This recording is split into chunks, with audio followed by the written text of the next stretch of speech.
नमस्कार दर्शक बंधु वेलकम टू विज्ञान क्लासरूम। आजिर यही भिडियो रे आमे शहीद बाजी राउतଙ୍କ आत्मजीवनी विषय रे 5 धाड़ी लेखिबा। तो चलंतु आरंभ करिबा। 1926 मसीहा अक्टोबर 5 तारिख रे ओडिशार ढेंकानाल जिल्ला रे ब्राह्मणी नदी कूଳରେ ଥିବା ନୀଳକାନ୍ତପୁର ଠାରେ ଜଣେ ଡଙ୍ଗା ଚାଳକଙ୍କ ପରିବାରରେ ସାନ ପୁଅ ବାଜି ରାଉତ ଜନ୍ମଗ୍ରହଣ କରିଥିଲେ। ବାଜି ରାଉତ ଭାରତର ସର୍ବକନିଷ୍ଠ ସ୍ୱାଧୀନତା ସଂଗ୍ରାମୀ। ପ୍ରଜାମଣ୍ଡଳର ଜଣେ ସକ୍ରିୟ ସଦସ୍ୟ ଭାବରେ ସେ ରାତିରେ ନଦୀ କୂଳରେ ନଜର ରଖିବାର କାର୍ଯ୍ୟଭାର ବହନ କରିଥିଲେ।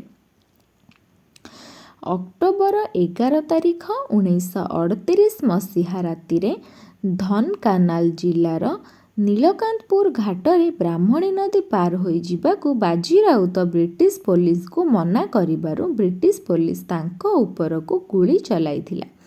ସେ 12 ବର୍ଷ ବୟସରେ ଦେଶ ପାଇଁ ଶହୀଦ ହୋଇଥିଲେ। ଆଗକୁ ଏହିପରି ଭିଡ଼ିଓ ପାଇଁ ଚ୍ୟାନେଲକୁ ସବସ୍କ୍ରାଇବ୍ କରିବାକୁ ଭୁଲିବେନି। ଧନ୍ୟବାଦ।